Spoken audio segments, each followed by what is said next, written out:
Hey y'all, what's up? My name is Tom Mizzle. You watch my channel Mizzle 14, and I'm back doing a review of Iyanla Fix My Life, Season 8, Episode 3, Dirty Laundry and Unfinished Business.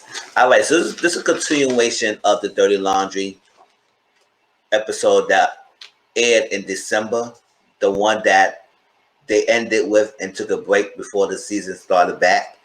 And we come to find out that the last scene that shocked everyone, that was like, Jaden asked the grandma Dorothy of why you don't like me.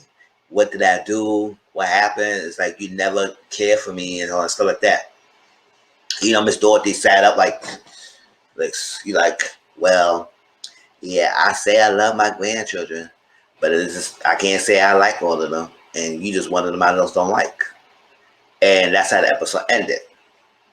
So they came back, and the family's there, but the twins, Shanae and Janae, did not come. For every reason, I don't know why they didn't come. I guess they didn't feel like it was no needed or something like that, but they did not show up. So that was already there as a breakdown of healing because the twins is not there. So they got to give the tools to her, what they need to them, and see what healing they need since they didn't come to the process. Mark Jr. is also a part of this storyline, and he's not there physically, but they did video chat with him and get his background story because we just kind of find out. And this video is going to be mainly jumped around. It's not going to really go in order how the episode is because there's some points that I took on it and I'm going to talk about it. It comes to find out that Jaden and Jordan, the two youngest ones, blamed Mark Jr. for abandoning them. That was a key term throughout the whole family, is abandonment. It started from Mark being the Mark's father feeling abandoned by the mom when she left him to be with another man. I get to that in a minute. And then the mom being not present, Jamil, she's not present around, so they feel like she's abandoned them because she's there, but she's not present. She's not mothering them. She's not really doing much. So they really had that guidance. So it's all about the father is in control and his outward outbursts and control anger and drinking and stuff like that. It amplifies the issues they have in the household. So the storyline is with Mark is that Mark was young and they at some point he was moving in. He moved into his father and Dorothy because his mom was addict and stuff like that, and she couldn't take care of him. So she left them with the father. And things were good, he said. Things were good with his father until he got with Jamil. And since he got with Jamil and married Jamil, and since she just came in, he basically just felt like, listen, I just had to use myself. I ain't grew up with you. It's like, who's this lady? Stuff like that. And now you're not really focused on me. And now I'm getting the abuse end of it. I'm getting the verbal abuse. I'm getting hit on my side of the head because I don't speak to Jamil. You control the anger, uncontrollable rage and anger. You drinking a lot, that's amplifies his feelings. So it's just like he just feel like his father did not like him. He did something bad. Jamil entered the picture and keep abusing. Because that happened. His younger siblings, Jordan and Jaden, kind of look up to their older brother. Kind of look up to them. And because he is a child himself and he wanted to get out of this abusive situation, he left. And unfortunately, he did leave his siblings, but he left for himself. He did not leave because he said it's to the point that when his father kept hitting him and beating him, he goes to the point that he wants to go take his father's life. So in order for that to happen, because out of anger and rage of his father keep hitting him all these years or all this time, he left for to better himself. Ashley and Mark Jr. was raised together by the father before the father got married. So they was raised by the father. And Ashley felt abandoned because her father got with Jamil and she was a mom and she barely had she didn't have a dad. All that stuff like that. So that's how it is. So he kept feeling abandoned by his father, got abused, so he left. It's because of that, Mark and Jordan Jaden and Jordan felt like they got left by their older brother, and the older brother was not there for them. Look up to you, you left us, and this and that. But some siblings don't understand that it's not the oldest child responsibility because you don't know, you don't have the capacity. You got to think of your brother's point of view. Yes, he's your brother. Yes, you look up to him, but do you have capacity to even understand or consider that what he was going through is kind of hurting him, was abusing him as a child, and he can't take care of you or be there for you that you need him to be when he's himself is a child, and it's very heartfelt and prevalent in a lot of African American communities where they have civil dynamics. It's like that when the parents are to blame and with the oldest who do a lot of stuff that happening, and maybe the youngest one don't get that kind of abuse from the parent that they endured, and when they leave, and then you look up to them and say, "Oh my gosh, all stuff," and now you blame them because they left you in the household. But like Ashley said, you think so you saying he instead of leaving you, he should be in the situation and stayed and being unhappy, keep getting abused, all that stuff. They said, no, but he left me. And so it's like y'all being selfish because at the end of the day, y'all are being selfish because y'all not understanding your brother's pain. He hurt too. He's in the household getting hit and beat by the father, and he had to leave for his own sanity, for his own sake. So he won't go to jail, or his father won't be killed by his own hands. But y'all don't see that. Y'all just see that, oh, my brother just left me here on alone. And it's not like he left you here on alone. Yes, he probably didn't answer your phone because it's too hurtful and hurt for him for even deal with that. And he himself is not healed. He's still hurt by it, even though he tried to say he over it. But no, you're not, because you becoming your father. You have a drinking problem. You have uncontrollable rage that is unspeakable. Like you can't even control that, but yet you don't have anything towards. No, you have some resentment. You have some unresolved issues towards your father, and till that happen, you gonna continue going on because he's an alcoholic, just like Mark was. He's an alcoholic. He's drinking a lot, and Ash is getting calls to come get your brother, because he's doing too much and he's drinking, and it's a toll on her. So he got to cut that down to a bit sober, so he could be there for his siblings, because he does left his young siblings, and he does feel bad that he kind of left, but at the same time, he had to do it for himself. And it's not because he didn't love his brothers and sister. And in fact, he needs to live. And in fact, also, when Mark Jr. and Ashley was around 6 or 7 years old, it was with their mom, and their mom was left them in the house for like 2 or 3 weeks by themselves to fend themselves because their mother had was addiction problem. They had an addiction, so they had to get steal food from the supermarket or whatever and store just to feed themselves, and they look out for themselves. So it's a lot, because sometimes siblings does put the brunt on you. And it's like, what you want him to do? He could be a parent. He can't parent y'all. What would happen if he did not leave? He'd be miserable. And what if he took it with you? Took y'all with him. What you want him to do? Be a parent? Not a brother they are expecting. Because as a brother, you will probably understand why your brother left. But no, you thought about that. He left me. He abandoned me because I needed him. It's like that. But who is that person going to look up to? Who was Mark was needed? Because y'all looking at your older brother as the hero or somebody y'all can look up to, and he's a savior for y'all. But who is that older brother savior? Who is there to help him where he needs the help? It's like, who there to save the hero when the hero has to be saving everyone else? Y'all looking up him as the hero to save y'all, but who is him to run to when he needed saving? He came on to his mom. Her mom's not barely held there. He came on to Jamil. Jamil wasn't present. He couldn't come to the father because he can't really say nothing. Even today, as an older man, he's still scared to talk to his father and say things to his father the way how he acts. So who can he want to? He can't go to his grandma.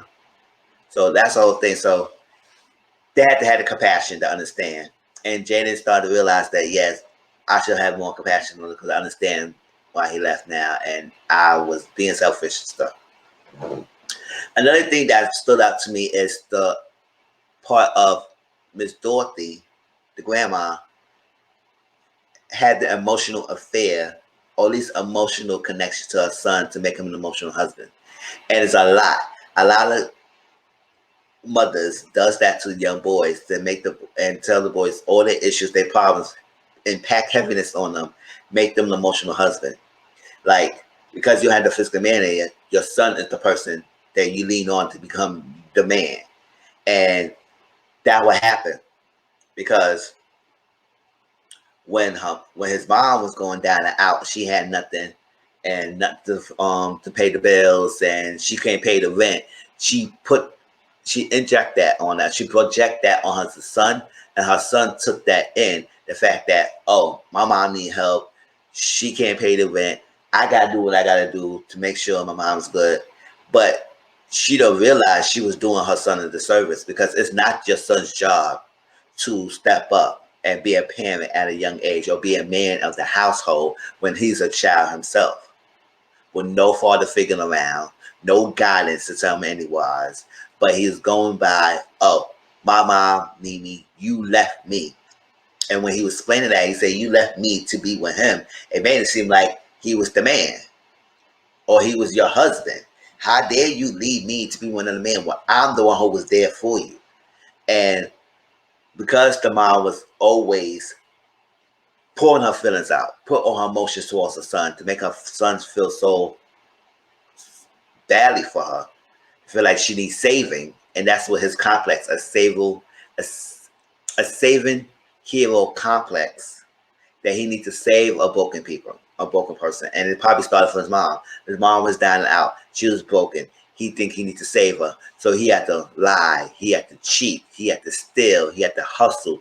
Do whatever he could do to make the money to give to his mom so they could be all right.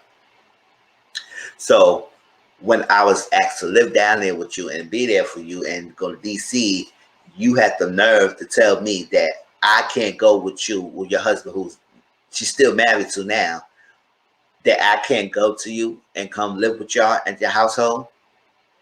I'm not good enough to be with you. You said, no, you can't come with us. You know what damage to the boy who do too much for his mom, who loved his mom so much, to tell him that you can't come live with us. So basically leaving him for another man. Not because, oh, you abandoned your son. So he felt abandoned that you had just left him hang out to dry. And he was there for you over a man. But I've been the man on your life. So you just leave me. So that's how the emotional affair connected. And it's so much an issue in a lot of household where the mother does pour their heart out in their sons, and the son had to feel like they had to step up to be the man. But that's doing your son disservice, because that's not his job, y'all. And as a parent, because you don't have the tools, you don't know any better, because she wasn't taught herself or have a good guidance of herself. So she had to do what she know and what she thought at the time was good for her. Oh yeah, she didn't specifically tell her son to step up to the man, but you did not stop him either. She didn't ask you. She didn't ask you, but she didn't tell you either. So it's like, why did you take upon yourself to do that? But he did that anyway, and she allowed it. She let it happen for so long, and now she realized that was a mistake, because when he got with Jamil, when Mark got with Jamil, Dorothy said out of her mouth is that if he wasn't my son, I wouldn't marry him. And right off the back, she didn't really like Jamil, because Jamil came out of nowhere and it just came in the picture. And I guess the mom feel like, oh, no, that's my man, even though that's your son, but you treat him as a husband. So it's like, that's my man, that's my husband, so like that. And you stepping in the picture, go take him away from me. I ain't gonna like you. And so since then, she has been always constantly battling and fighting Jamil because of that. Because of that one other thing. So because of that, that led to Dorothy revealing that she don't like Jaden, because Jaden is the product, the offspring of Jamil. And since she don't like Jamil, she automatically gonna like Jaden, because she said Jaden no war, she's like the mother, and then Jamil's like the child, because Jaden is always saying stuff, is expressive, a lot of things. So that leads into her dislike towards her granddaughter, Jaden, because of Jamil. And since Jamil was the person that took her man, which is her son, away from her. That's the saying, don't have your sons as emotional husbands. And a lot of females does that, especially to the teenage boys, and putting a pressure to them that they have to overprotect and protect them under at all costs, but not realizing that you are making an unhealthy man and grow up and not be healed and not be complete and be so broken because of the stress they had to put themselves through. And the abandonment you put on him was the straw that broke the camel's back, in the aspect. Okay. Oh, I forgot the midst of the Mark Jr. going back. As she was trying to explain to them, it was a breakdown. As she tried to explain to them all that stuff, and they didn't want to hear it. So Jordan was like, he was rolling his eyes, was like, oh, yeah, he did it to me, and what's your point? It's like, that Jordan is so disrespectful. Yes, we understand that the boy is hurt, but he's so hurt, but he could be he's very disrespectful. And the fact that you say you don't care, you don't be here, you there for the check. Because he said the reason why he's there at the show, he wouldn't be honest, is for the money. So it's like money is that important for you that you can't work these things out. What they gonna do for you? You still gonna be broken. You still gonna be a hurt individual. So you here for the process. And the fact that you say you don't care, no, you care. Because you're too emotional about it. You're too flippant. You're like, you too this, you do that. You're too explosive. You want to say F you. You want to say suck my D. You want to say none of that. And he did say that because as Mark Jr. was explaining himself everything, Jordan was getting upset and crying. And he said, you did this then. No, F you. Suck my D. And then walked out. And he just exploded out the house to the point that he ran out the gate. They had to chase him. And I said, at what point it was no discipline that even let him even do that kind of thing. And Iyanla had to get me out of the mall. He said, I got a son who's 57 years old, or whatever old that she said her son is. And when I said sit, he sit. When I said stand, he's saying all that like that. And he would never do anything like that. But that's not my child. That's something you. What mindset do the parents have to even think that their child running away at the house like that is okay? And they had to go outside and chase him down the street, around the corner, all that stuff, because Jamila said she taught her son to walk away before he exploded. Iyanla said, no, that's not what happened. He already exploded before he walked out the house to say, F you or suck my D. So it was like, no, how he's running things, and y'all just walking on eggshells around this boy. So Iyanla had to talk with Jordan and talk to him. It's like, listen, are you willing to talk to me off camera with no mic, but you got to tell me the truth? He said, I've been telling you the truth all the time. I said, okay, whatever. Tell you the truth and do this differently. Respond differently. Do this differently. And I will talk to you. And he said, okay, because she said she probably wanted him to be vulnerable and it'd be okay to express some feelings. But it seemed like as the camera's on, he putting up a front and said, no, I don't care. I'm getting my money. I get the check. So that's that. So we never got privy to the conversation she had with Jordan because she agreed to cut the mics off and not have cameras filming when they had their little private sessions. That's happened. Now with Jamil has been a broken individual because she herself have healed and learned from stuff. She don't know her worth. She feel like she lost herself for a long time. She's been in a relationship with her husband, Mark. And she didn't have a voice. She didn't find a voice because she said she's been present at the house, but she's not really present at the house because he makes the demands, he makes the ruling. Whatever he says goes, whatever he says do. I provide all the bills. This was my way or the highway. And she just took the step back, the back seat, and been an outskirt looking in and feel like just an outsider and not realize that she's part of the queen kingdom, the household of the thing. And the king needs his queen. And when the queen is not available, as so detached for everything and not being heard and not speaking her voice, it comes to the point that she's not around. And they felt abandoned by their mom not being there to raise them. And it was a lot of heaviness and crying and emotional thing. I do like that Ashley, Iyanla talked to Ashley, and I like that she is very open, and I think she's very to the point that she could make the change. She could make the catalyst. She could be the catalyst because she does hurt. She does understand, and she tried to make peace. And we find out she got 3 daughters herself. So as a mother herself, you don't want to keep competing in the cycle, but it's already going on with her. Her and her oldest don't get don't see eye to eye. They do not get along. So because they're going back and forth, it revealed that she's a teenager. She's doing a lot of fighting and cursing out and carrying away, and she's been overprotective of her children. She don't want them to go out to have parties, go to friends' houses, or that she's just overguarding them because she don't want her child to even feel like they've been abandoned. But what you're doing is that you've been over smothering them, overprotecting them, that she resents you for even letting her not have a childhood. You always have me in the house. You always have me doing this. It's always have me doing. I can't have fun. So it butt head as she's a teenager. It's like as a teenager, I need to do things, and you always guarding me, and it's like always getting me uptight. So that caused a friction between her and her oldest daughter. And her oldest daughter ran away one time, and she was break down at that.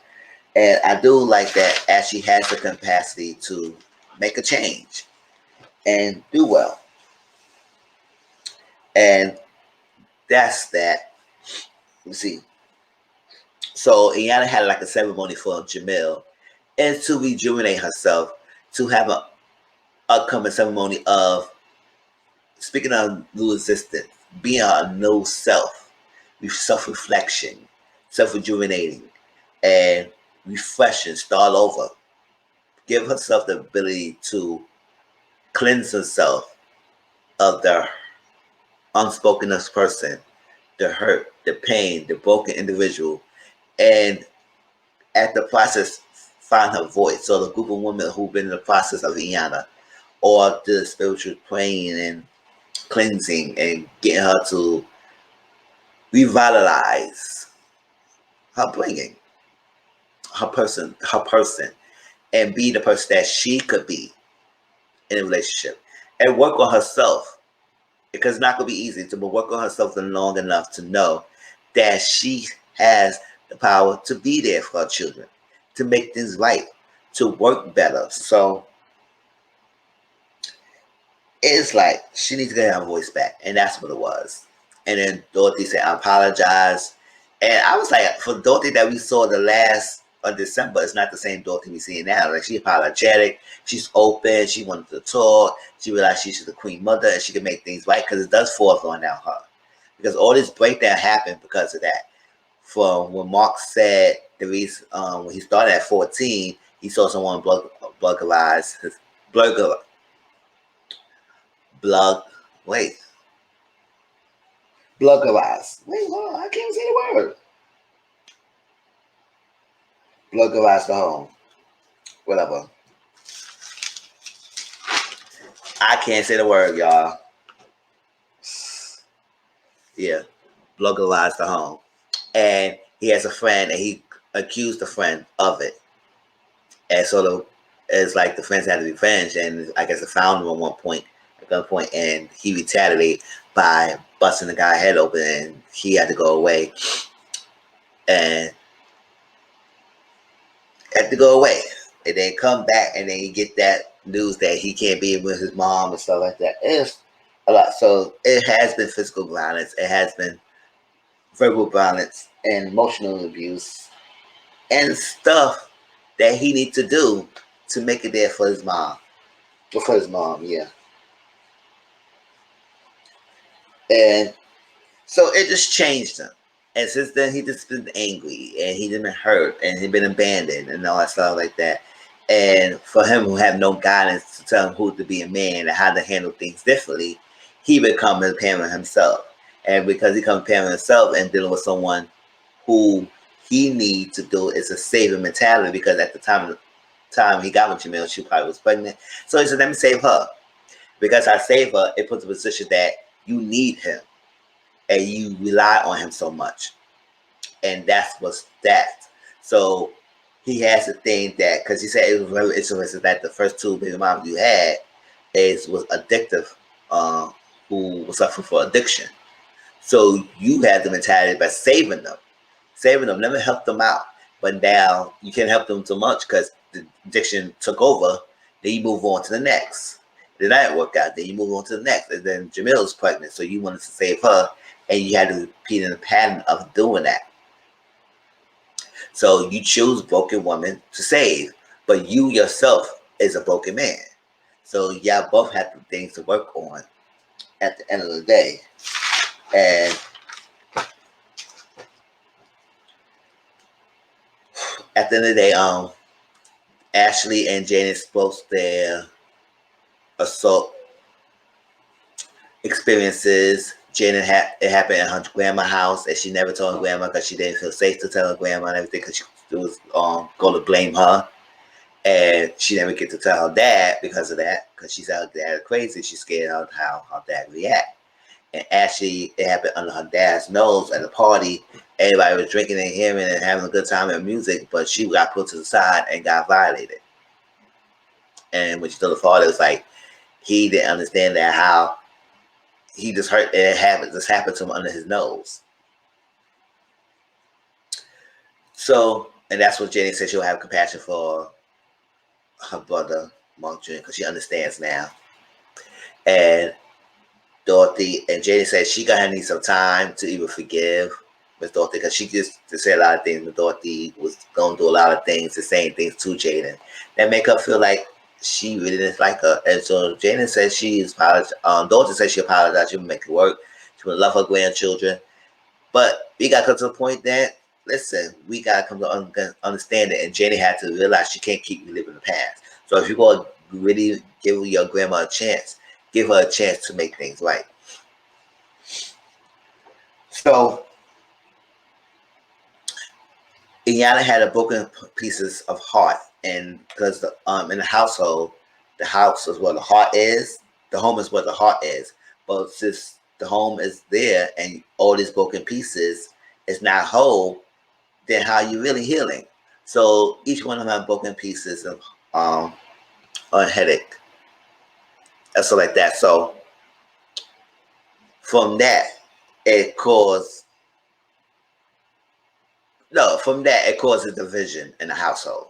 So they had to mend that division. And so Iyanla gave them an example of things to key traits to work on and to utilize to help their heart be whole.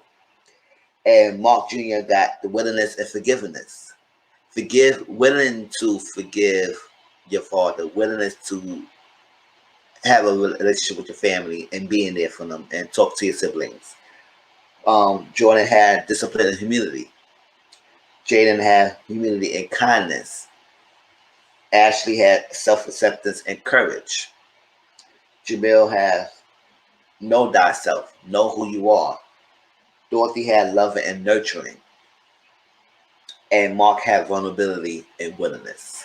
So it was a good 2-hour premiere. It was emotional, heavy, and everything, and I enjoyed it. And it sucks that the twins couldn't be there to have the whole family there to heal. But in due time, it needs to heal. Because at the end of the day, they do have deep things they need to continue to consistently work on. That she herself can't do everything and help them. She just getting them to work on them. So that was Iyanla Fix My Life, y'all. Please like, comment, subscribe to my channel. Tell me how y'all feel about this episode. Also, Please like, please comment, please subscribe to my channel. Also share my videos. I appreciate everyone who's been stopping by and watching my Iyanla Fix My Life reviews, because I do appreciate her message that you come across, and I do appreciate reviewing it. So until then, talk to you later. Peace.